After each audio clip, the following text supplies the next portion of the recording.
How to change a 2014 Chrysler 300 4-button key fob battery. Now here's Sergeant Locksmith to show you how. Alright, let's go and change the battery out here on our 4-button Chrysler 300. If you have anything attached right here, you will need to remove that. So, with that being said, go and flip your remote over. You got your emergency key release right here. It is spring loaded. When you pull it back, set the emergency key blade to the side. You notice we have two openings. The key blade came out of here.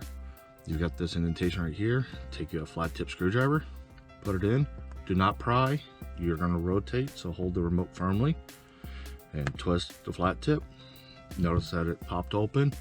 This is where I like to lay it down flush. And the reason why I suggest that is your circuit board will pop out. If it does, it has a little hole and a plastic that comes up through there. Go ahead and take that same flat tip, come 180, and you'll notice there's an indentation.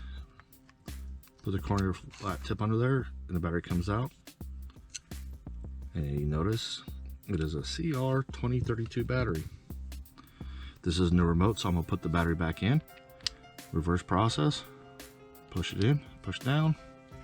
Snap the two together. There you go. You changed it. Hey, thanks again for watching, and let's be safe out there.